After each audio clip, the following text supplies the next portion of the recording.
In the 2022 presentation to the ERA by NU President Ted Carter, he highlighted the importance of the student experience on NU campuses.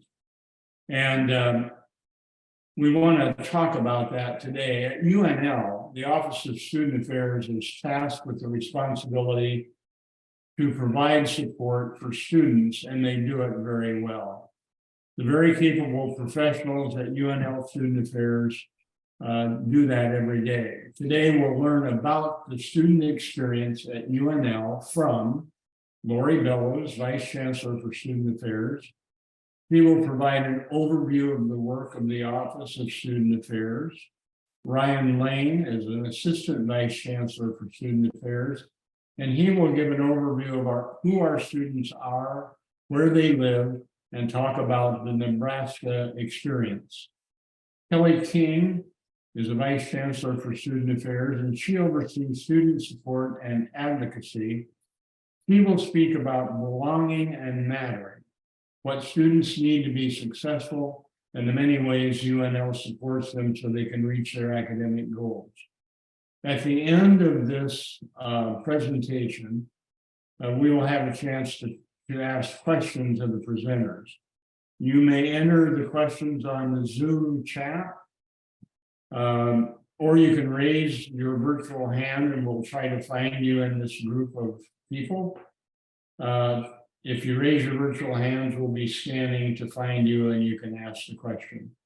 Thanks in advance to our presenters and for those who joined the Zoom meeting today. And now I will turn it over to Laurie Bellows. Laurie, thanks so much for you and your team being here.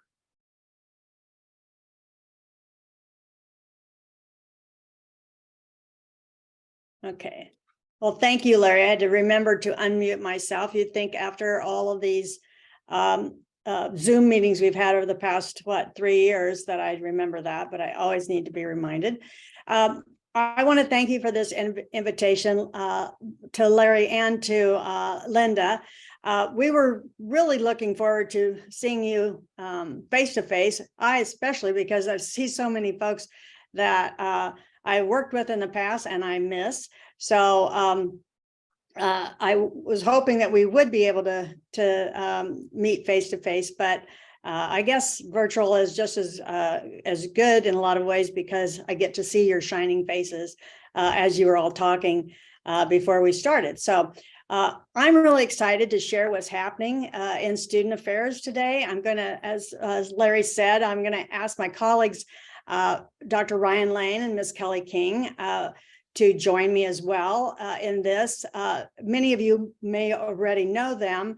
And they are, as you probably expect, the ones who really make things happen here in student affairs. So as Larry said, I'm going to talk briefly about who we are and what we do. Ryan was going to give an overview of our students and what they do. And then Kelly's going to talk about how we go about supporting them. So student affairs is one of the larger divisions on campus. We employ about 700 managerial, office support, service professionals, and around 1,200 students, give or take a few, undergraduate and graduate students. And we offer around 30 plus programs to serve both undergraduate and graduate students.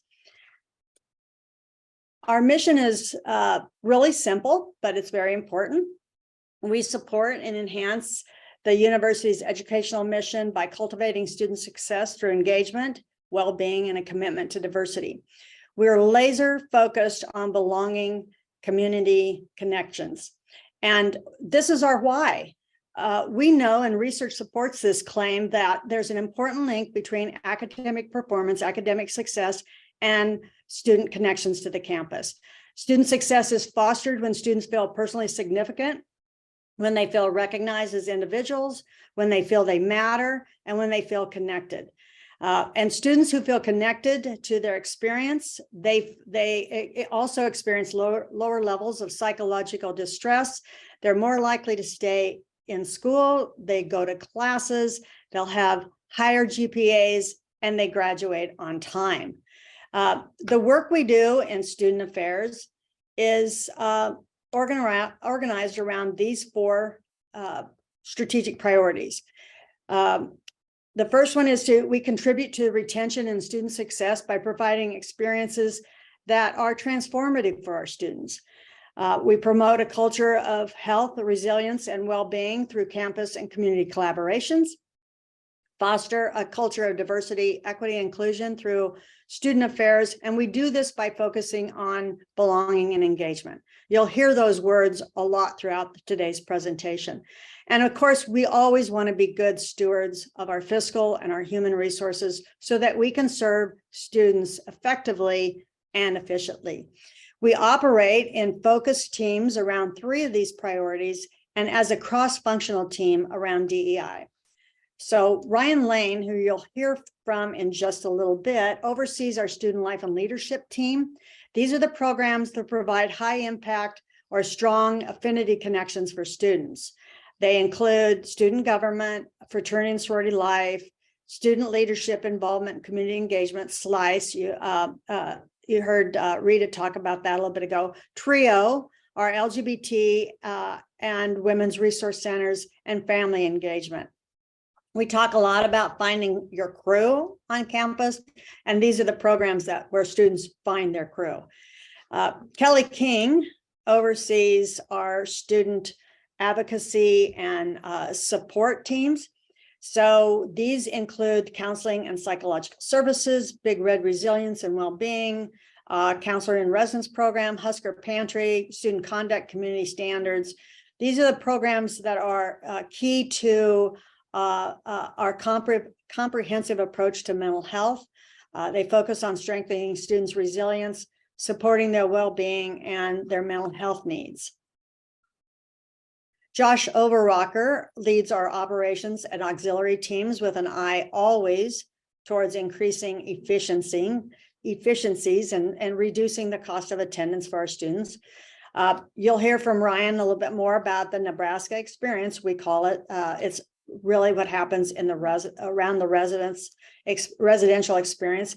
But most of that takes place in our 14 residence halls, our 3 unions. So we have City, East, and Gone Multicultural Center, our 4 dining centers, Able, Cather, Harper Schramm, and Selleck, the University Health Center, and of course, campus recreation, both on City and East campuses.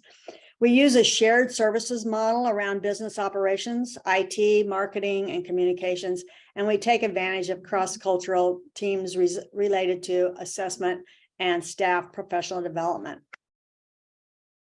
Through diversity our diversity, equity, inclusion is central to our work. It's central to what Student Affairs does. It's threaded throughout all of our programs, and we consider it everyone's responsibility. We've dedicated time and attention over the past 2 years to building capacity for DEI work, and a shout out to Vicki High Street for helping lead that initiative and get it off the ground, focusing on building staff skills, their knowledge, their attitudes to contribute to a more inclusive and diverse community. We have a DEI staff council and a student advisory board for DEI, and both provide great feedback and suggestions and ideas for programming and outreach. The majority of our programs and services are funded through student fees and housing revenue. So this graph that I'm showing you, you'll see the red, that's our external revenue. So it's housing, it's children's center, and then the pink area, which is that's our second one. That's 19% of that. That's our student fees. Administrative overhead is about 5% of our external revenue. We get less than 1% of our budget is state aided. And then we have some external funds that we work with in terms of external revenue that we get through contracts. And we are working closely with the foundation over the past year or 2. We finally got a dedicated foundation officer. Again, shout out to Linda Major for helping us get that started. But they've been helping us identify ways in which we can increase our external support so that we can decrease the cost of attendance for students. So I'm going to turn it over to Ryan now, who's going to give you the bird's eye view of our student enrollment and talk about how students engage on campus. So Ryan. Thanks, Laurie. It's great seeing many friendly faces in tiny boxes. And although Laurie and Linda stated using Zoom certainly does work, I too was looking forward to spending some time in person with this group. And for those of you that I don't know, it's nice to meet you virtually. Before I begin talking about who our students are, I want to highlight our divisional curriculum, which is on the screen, as you can see. Just as there is curriculum that guides the in-classroom experience, we have intentionally developed a curriculum to help guide the out-of-classroom experience. This helps guide everything we do within student affairs, and the learn, include, lead, and engage learning outcomes are really intended to provide that pathway or that framework for why we do what we do. Before we dig into what our students do on campus, I want to share a little bit about who our students are and where they come from. This slide illustrates the overall student enrollments for the last 10 years. As you can see, looking at fall 2022, there are about 23,800 students on our campus, with 19,000 of them being undergraduates and making up the vast majority of our student population. As you can see, though, there is a steady decrease since the high points in 2016, 2017.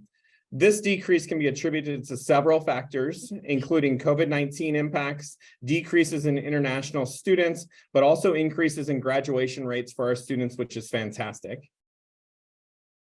The next slide illustrates degrees received per academic year for that same time period.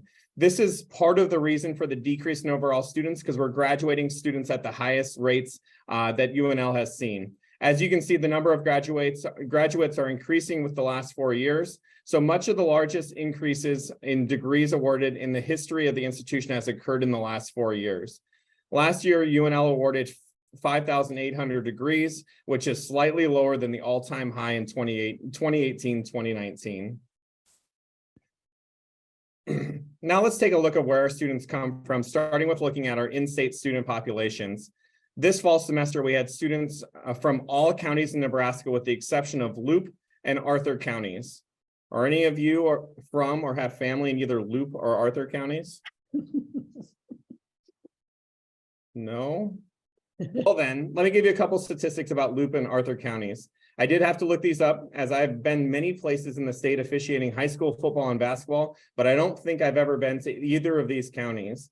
Both counties are very small in terms of population, so small that they are among the smallest counties in the United States.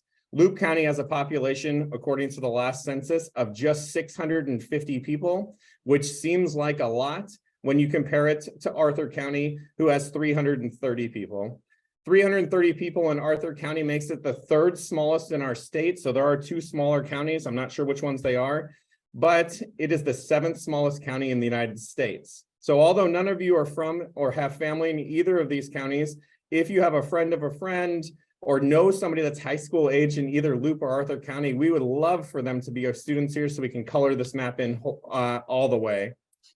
Now moving outward, let's look at the United States. We have students from all 50 states on our campus, with Illinois, Minnesota, Kansas, Colorado, South Dakota, and Iowa being the largest out-of-state student home base, each of them having more than 400 students on UNL's campus. When you think about that, 400 students from all of those states individually is more than the population of Arthur County. Moving out one more step, now let's look at our international students. Even in the face of decreases in student population with our international students, we still have a tremendous global footprint and representation in our student body. The largest number of students, international students, are from Asia, with China having 303 students and India having 206 students. So that's a little bit about where our students come from and where our students call home. While they're on campus, we know that home is really important for them. And I wanted to take a look at our students and living on campus in our residence halls. We know that students that live on campus will thrive as engaged members of our communities. We believe the on-campus students' experience is unparalleled.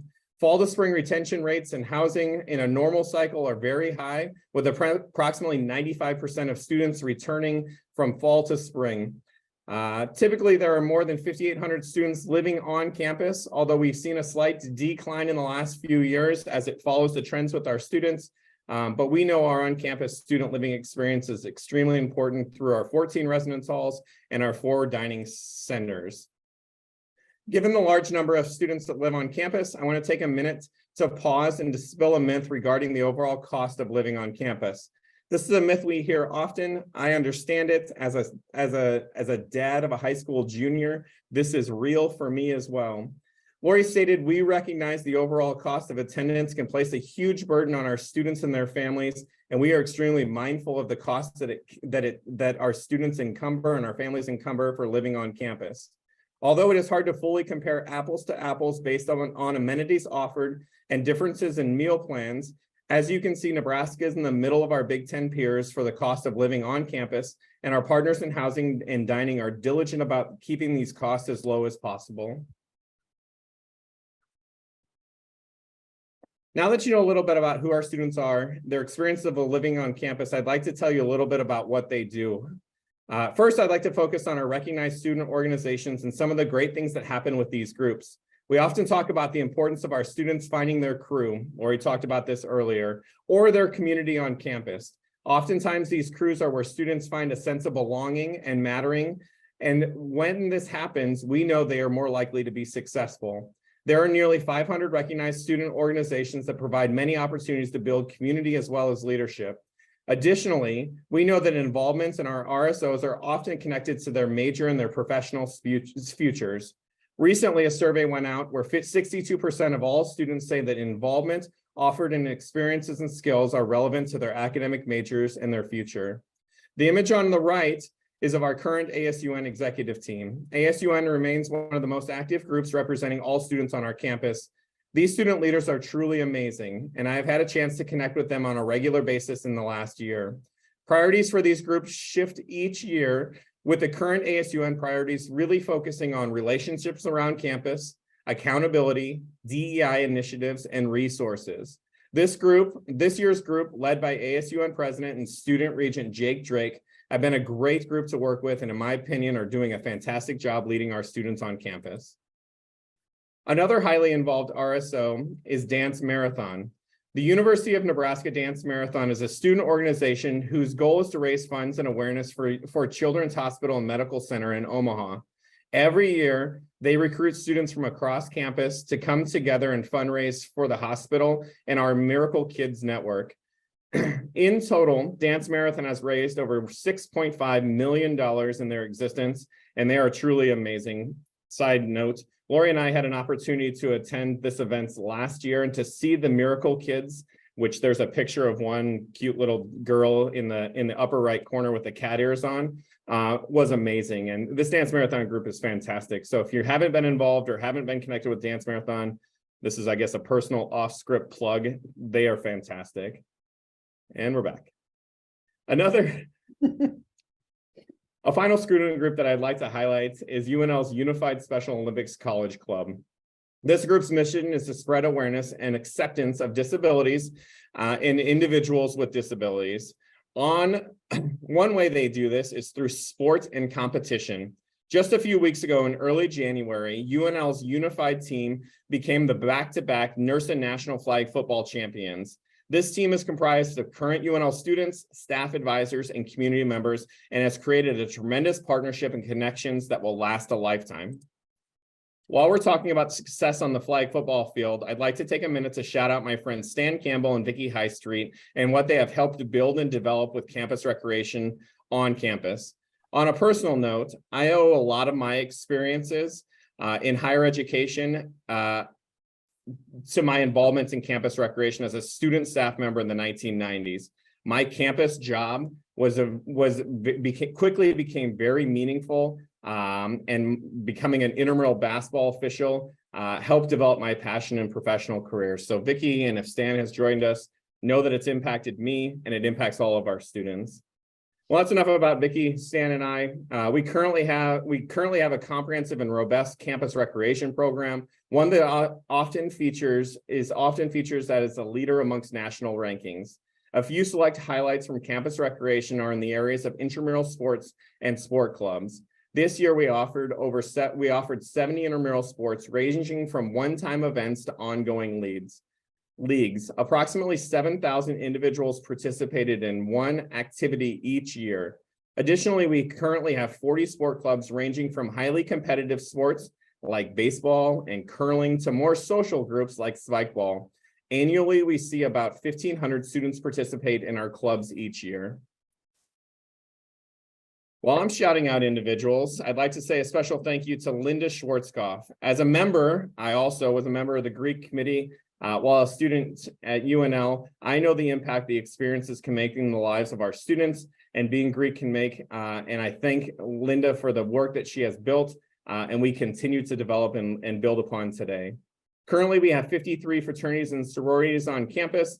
That excludes the academic fraternities that we have. So 53 fraternities and sororities on campus that comprise over 4,100 students, or approximately 30-ish% of our undergraduate student population. Each group has different aspect or different values, but collectively the values of our Greek experience are centered around 5 things: academic achievement, leadership development, civic engagement, community and belonging, and inclusive excellence. The members of our Greek community are some of the most engaged students on campus. They are academically successful at higher levels compared to their peers, and the work they do in the local organizations provide a significant impact in theirs and our lives. We also offer and provide students a variety of programming and initiatives, many offered through SLICE, which is student leadership involvement and community engagement. We've talked about that a few times. And just keeping the love for Linda Major going, much of what is developed in SLICE had a huge role in what Linda did. So thank you, Linda. Last year, even as we continued to manage through the COVID-19 pandemic, SLICE facilitated 138 programs that had nearly 18,000 participants. In addition to the programming, SLICE also provides students with the opportunity to engage with our community.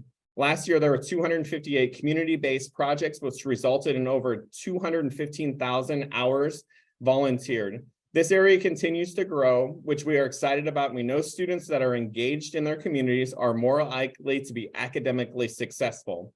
As Rita stated earlier in another plug, there are opportunities for this group and others to engage with our students, and we certainly welcome your participation. Our staff member, Andrew Brown, who has been referenced a couple times, is absolutely fantastic, and I hope to see many of you connecting with Andrew and our team in the future. In addition to what I've already highlighted, there are so many great things happening in student affairs around the area of engagement. A few other highlights are the programs like Coffee Talks that focus on international students, where outreach to our international student population occur on a personal basis. Our Husker Grow student employee program continues to be an amazing success. Husker Grow promotes personal, intentional conversation with student workers and how they connect their work with learning that really helps build students' confidence in themselves and beyond the student job, like was my experience at Campus Recreation. Through participation in our learning communities within Residence Life, we have seen more than a 5 percentage point increase in first and second year retention for these students compared to their peers and that are not in learning communities. Another program I'd like to highlight briefly is the Holiday with Little Huskers program supported through the Women's Center. This amazing program connects children of current UNL students to donors for the holiday season, providing gifts for these children that would not be possible without the program. We're happy to report that 85 children through this program were sponsored this year, and the generosity was amazing. A final spotlight on what our students do is a newer program within Student Affairs. Hey, Pam Edwards, this is for you. This is where we give you some love, because this program was really built around the amazing support that you provided dining services. The Dining Student Leadership Program is designed to train and develop our next generation of student workers. The program helps defray the cost of housing where students are asked to work 12 hours per week in our dining centers, as well as participating and helping with some of our events. Students that do work 12 hours per week in our dining centers and assist with our events receive the full cost of room and board, which is valued at about $13,000 annually. These students in the program also participate in Husker Grow, which I talked about earlier, that connects their student employee experience to the coursework and their career goals. In brief, through structured conversations with their supervisor, the opportunity provided to have free room and board. This program has absolutely transformed the dining experience and the dining employee experience that we have, and has helped a ton in that area. Our students really do a lot. This brief overview provides some of the highlights and a snapshot of our impact in the lives of our students. I could literally spend hours talking about what students do. It is my passion, it is my why, but I was given 10 minutes, which I likely didn't follow anyway. Sorry, Laurie. In summary, we believe our co-curricular experiences enable our students to co-create their experiences on campus.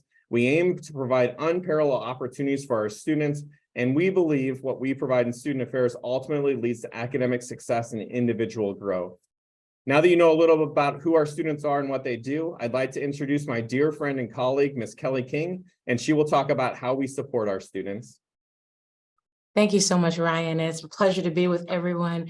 I too echo Dr. Bellows and Ryan's comments about wishing that we could be in person. There are so many faces and folks that even I would like to think that we're here. I can see you as a participant, and we know that you care so very much about this institution and certainly about our students. You all want all of our students to be successful, and at UNL, that's what we want in student affairs. A student's health and well-being, it's our #1 priority, creating a campus environment that offers support, honors compassion, builds relationships, and connects students to faculty, to staff, and to each other. It's key to promoting strength in our students' well-being and their health. Many of you have participated in that for many students, even me. I want to shout out Mama Jones, Dr. Colleen Jones, and certainly Dr. Jake Kirkland, because you all have been really imperative in my journey. Consistent with national trends here at the University of Nebraska, what we are seeing as a point of concern is that depression and anxiety are the most common things that are presenting. For example, counseling and psychological services last year for fall 2022, the first 3 months, they had over 2,000 visits. There were 839 unique student appointments. The total number for the academic year 21-22 was over 11,000. 11,761, which averages about 4.5 appointments per student. Current professional to student ratios and caps is to one counselor is about 1,600 students, a little bit more than that. And that's less than the recommended ratio. So we're doing good in that arena, but we always need more support. Services for students with disabilities served 1,007 students in fall 2021. That's 3.5 times the number of students served even 20 years ago. And our Center for Advocacy, Response, and Education has experienced a 93% increase in requests for service, offering outreach to more than 2,700 individuals. According to the Center for Collegiate Mental Health Surveys, the top 5 negatively impacted areas by COVID for sure: mental health, motivation and focus, loneliness and isolation, academics, and missed experiences or opportunities. We're seeing and hearing that same thing here at UNL. Students are definitely different now than they were even 10 years, even 5 years ago. And they have different support needs, which has required us to think more strategically about how we can serve and provide opportunities to support them. Creating and supporting a healthy campus environment that promotes, strengthens students' health, their well-being is key to meeting our campus goals for student success. And how we're supporting our students, we really want to talk about that in terms of belonging and mattering. And just to let you know, some of the initiatives that we have implemented over the past 5 years in counseling and psychological services, we reviewed and revised the treatment and the structure flow so that we could allow for greater access to counseling. And we also recently implemented a counselor in residence program.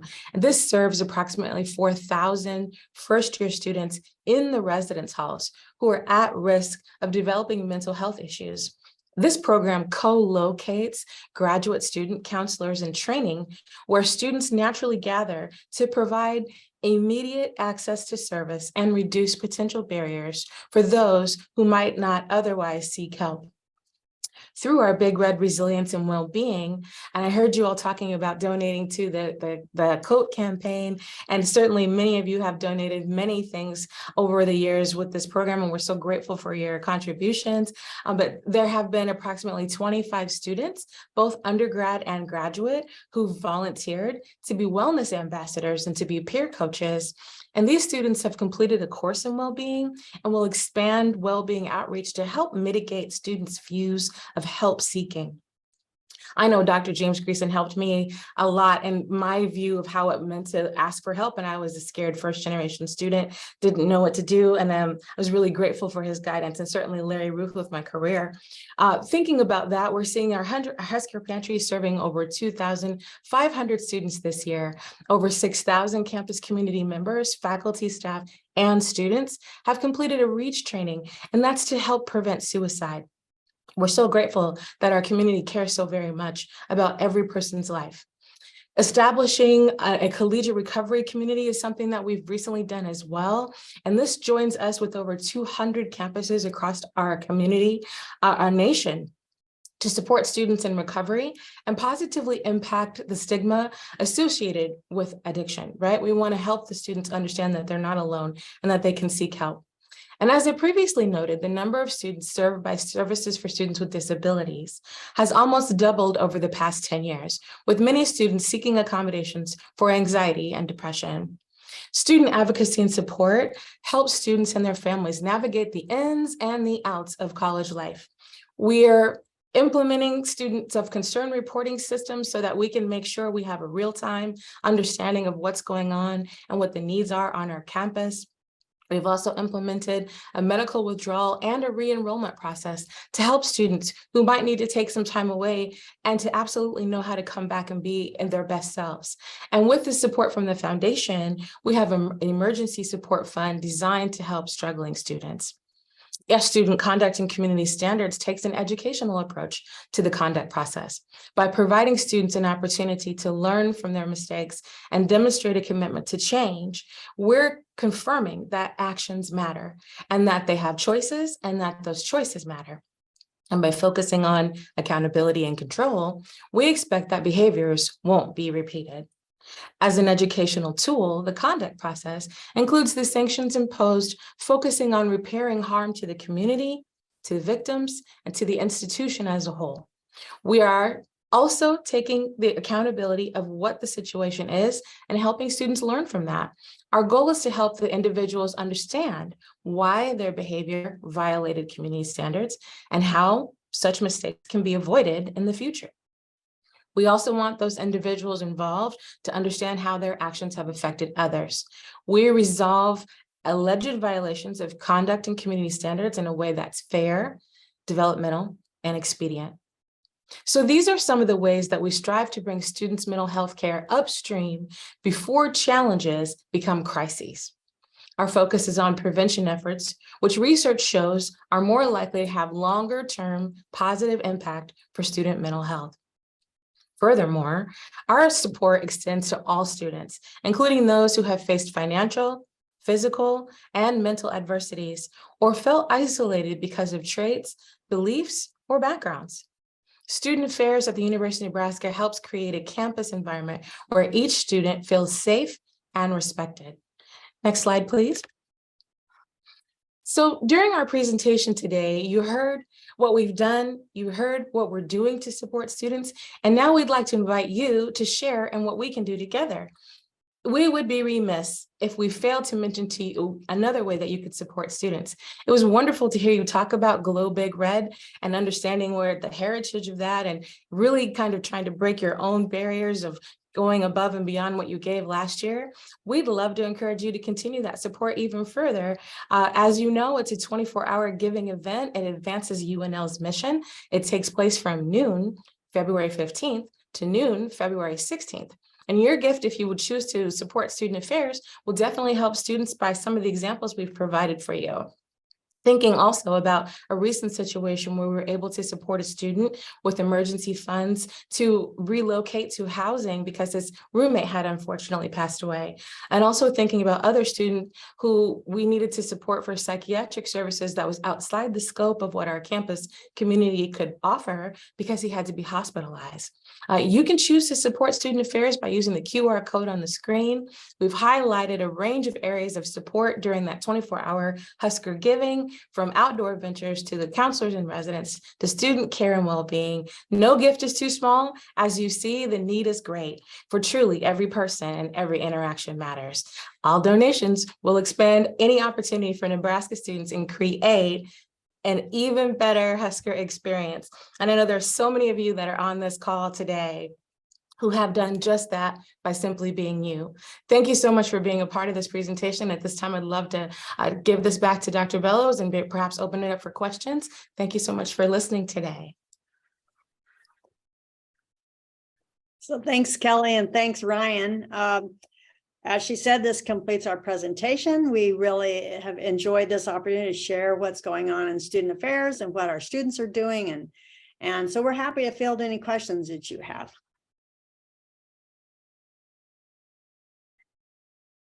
Since I raised my hand, I'm going to call on me.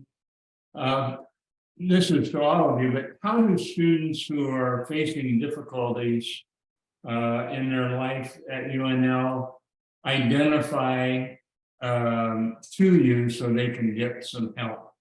Because it sounds like you offer a lot of services. So Kelli, do you want to answer that question? Sure. So there are a number of ways that students can find us.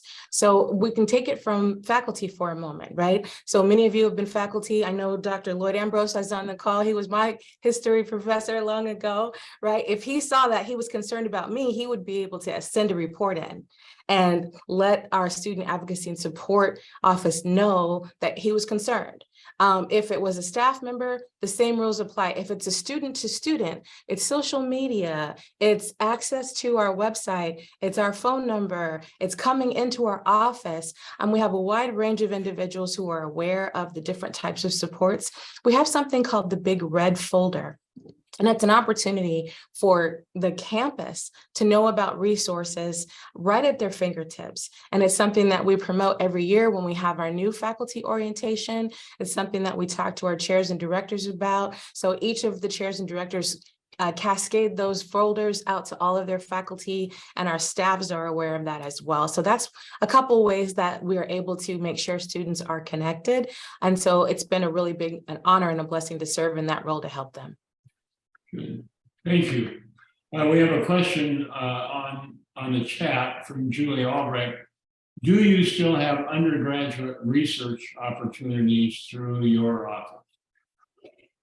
UCARE is still offered. It is offered through under academic affairs, a UCARE office. So it's not within student affairs.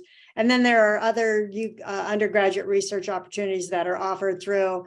We have some that are offered in TRIO, yes, Ryan, that we also have some, of course, offered through McNair Scholars Program.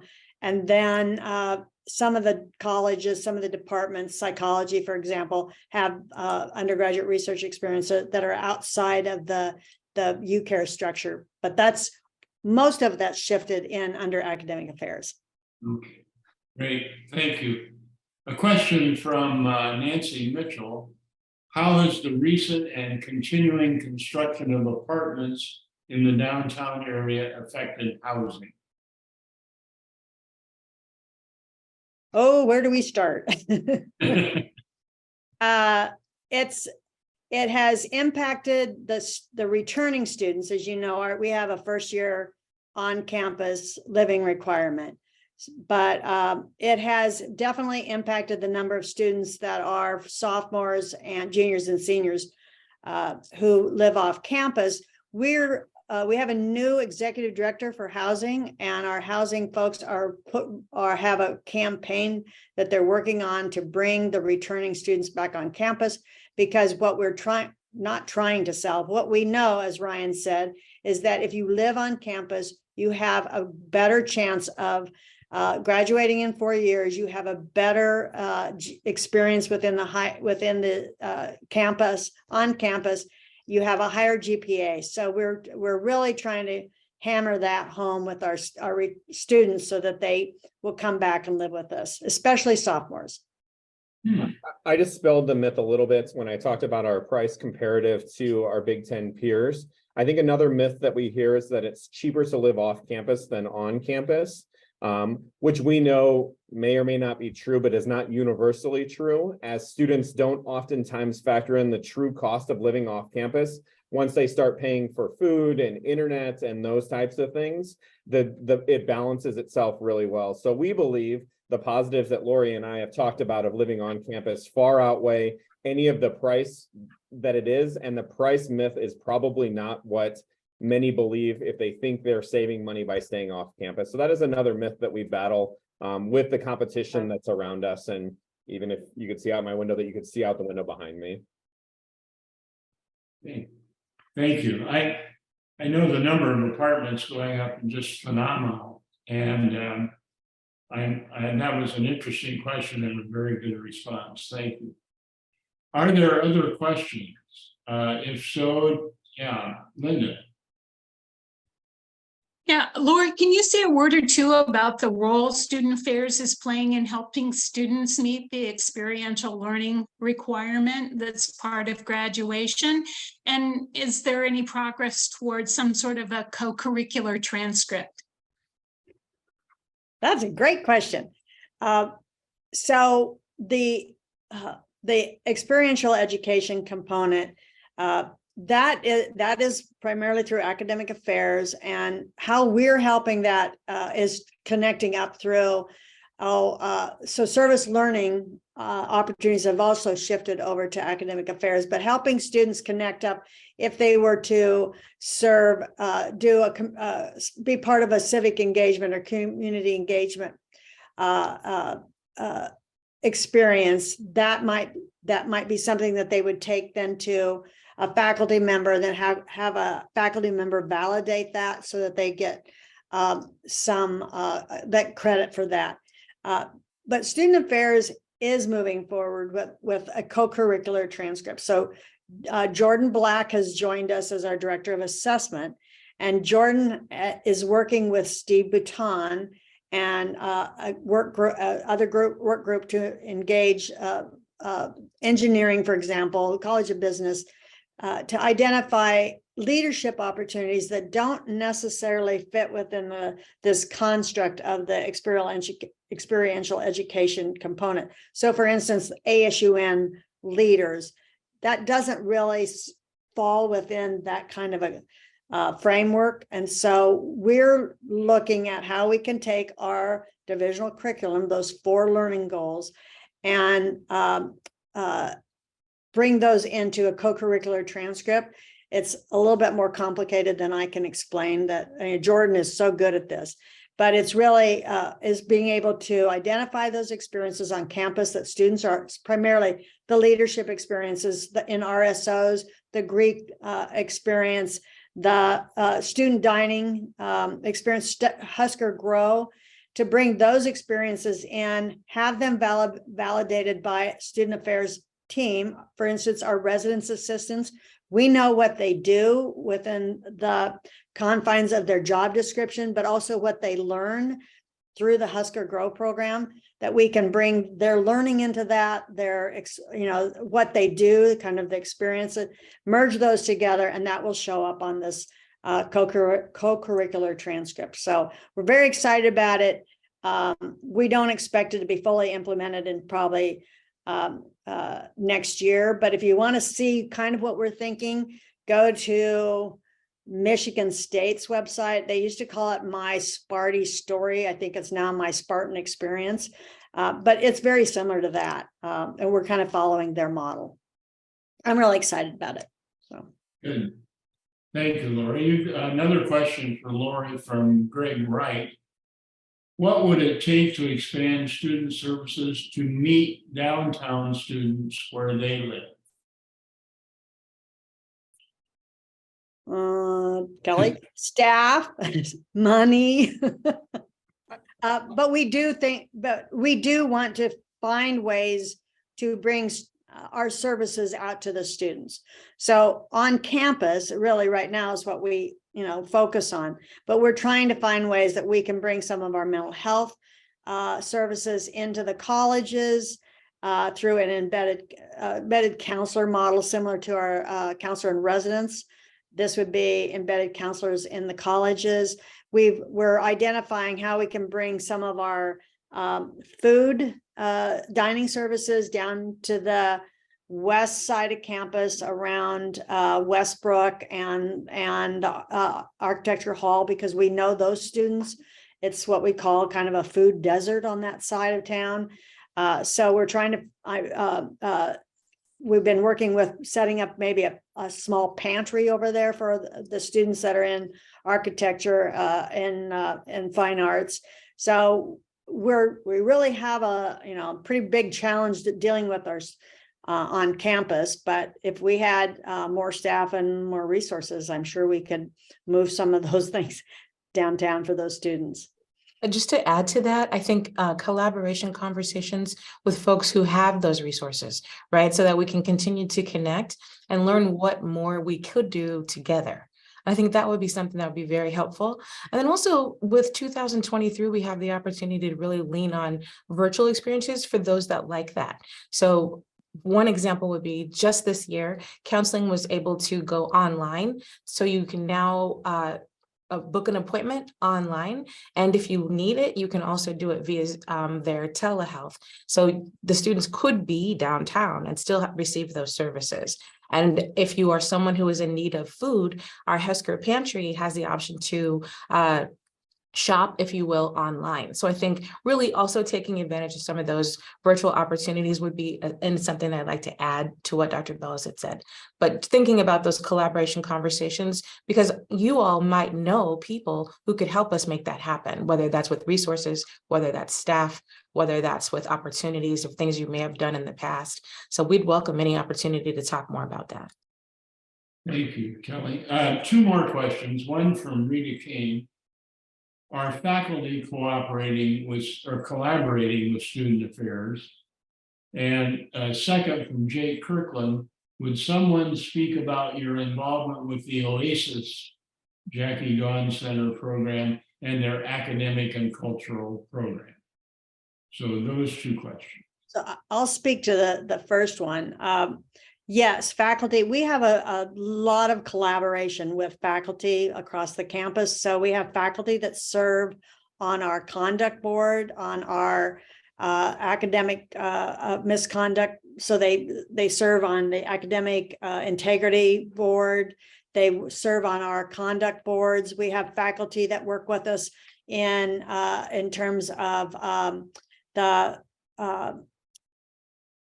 I forgot what, through our care office. So we're working closely with the counseling psychology program, with the psychology, the psychological clinic, marriage and family clinic works with us on our counselors in residence. So we have a number of faculty that serve as RSO advisors. We have had faculty that have stepped up and work with us within fraternity and sorority life, that have led classes for some of our students, leadership classes. So probably not as much as we would like, maybe, but we do have a good collaborations with faculty. As far as our connection with OASIS, they have been moved, that the office, the structural part of the office, into ODI. But they are still housed within the Gaughan Center. So they're a part of our partnership there. And we work closely with ODI and serving the students. The students that are part of OASIS are also part of TRIO. They're also part of the W.H. Thompson program. They're part of NCPA. So, they cross across a lot of different units. So Kelly, do you have anything else to add there? I'll add a Sure. little bit. I think it's also important to note that when Dr. Bellows mentioned our DEI efforts, we do have a student council, and all of the students that are part of the DEI council liaise in some way to some of the programs that are in OASIS. Many of them are students that are in our multicultural or our Pan-Hellenic fraternities and sororities. So we do have some student representatives that are continuing to allow their voices to be heard, sharing ideas that are important in terms of what's going on with those students. And then also just kind of an open door, if you will, for students to come in and to share any problems or concerns or any ideas or innovation that they see that would be helpful for all students on our campus. So I think those are a couple of things I would add, Dr. Bellows. Ryan, did you have a comment? Jake, it's great to see you. I appreciate the question as well. I think as we university become more diverse, serving first generation students through the Nebraska Promise, and I'm not sure if President Carter shared that with this group or not, our university has never been more diverse and has never been more ripe for making impacts in our state, especially for lower socioeconomic individuals. OASIS scholars and WHT and TRIO that Laurie was talking about, and the question from Jake was around OASIS scholars, and the coordination of the intersection of those has never been more important. And work with the Retention Council, which many in student affairs are a part of, some in academic affairs are important, and talking about how we fulfill our promise to our at-promise students is key, and will be on the forefront of what we do for many years to come. And the Nebraska Promise has been great for us, the initiatives in this area. That is a great question, Jake, but I think it's bigger than OASIS, and how we navigate that as an institution will be marked by our success in the future, and it's exciting to be a part of. We in student affairs, as Kelli and Laurie have talked about, play roles in that in individual pockets, but the collaboration across campus is going to be what it pushes it to be successful. Good, thank you. A comment and a question from Kim. Maybe once the football Taj Mahal gets built, the food services place in the stadium could become a dining hall. Question mark. Is that a possibility? I wouldn't say no to it if somebody came to us with it, but I haven't heard anything about that yet. Okay. From Linda, if you have time, I would like to hear more about the Staff Senate Council, I think was the right term.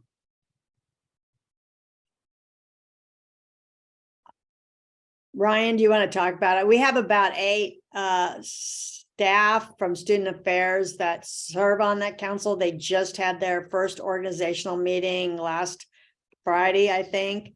But I don't really have any more information about that. I put a link in the chat to the Staff Senate. I think as we continue to develop it on campus, what it looks like, this is in direct connection to the end 2025 aim around creating and allowing access to the university for all individuals and voices to be heard. It is new, as Laurie's been talking about.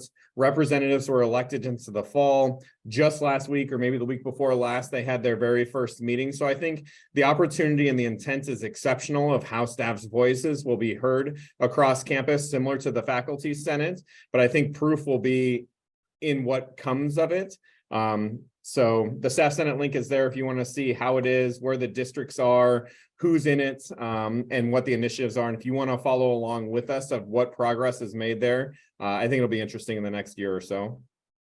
You know, one of the things that we didn't talk about, we spent a lot of time talking about students this morning, but we have really taken a step forward in helping develop staff. And so I just want to, maybe Ryan could take a couple minutes to talk about our student affairs leadership program. We call it Sally. So we've identified what are there 13, 14 mid-level career student affairs staff. We modeled it after the executive or the chancellor's leadership. What was it? Leadership group, leadership academy. And we've created the same thing, and we are 1 semester through it. So Ryan, talk a little bit about it. It is a great program. Yeah, I've had an opportunity to help guide and be a part of this program that is really focused on staff development. Also in the same way that the staff senate talks about an aim in the end 2025, this is directly contributed to that of how do we invest in our staff? How do we develop our staff? What do we do? It is in its pilot year, its first year. It's been an amazing opportunity to partner with individuals across campus and even regionally with providing those 14 individuals, which are mid-level by nature, an opportunity to grow professionally. Tomorrow, as an example, we have a vice chancellor, a vice president from Creighton University coming to talk about leadership. We have somebody from on campus talking about digital citizenship and digital impacts in the lives of our students. And that cohort of individuals has had a great opportunity to grow professionally. We know it's hard and we're challenged by lots of reasons of how do we grow our staff professionally? How do we grow them personally? We can't always be sending them to conferences and that. So this is a homegrown effort focused on that we've seen huge successes with, that I expect that we will continue to expand and grow upon it. And the end result, they're put into teams and they will pitch a new program, a new initiative to the Student Affairs senior team at the end in April, correct? That's correct. So the teams have had initial pitches of how can they enhance the experiences that we provide to our students. And the individual pitches or the initial pitches, we've partnered with Dr. Sam Nelson in the College of Business, who some of you might know. Sam, he works the entrepreneur program to help lead these pitches, and utilizing design thinking to think about real problems within student affairs and identify real solutions that we're hopeful can develop some action around of how do we connect with our students better and our staff better. So it's been amazing to be a part of. Yeah, thanks for the commercial on that, Laurie. It's great. Good. Thank you. Are there any additional questions for our team from Student Affairs?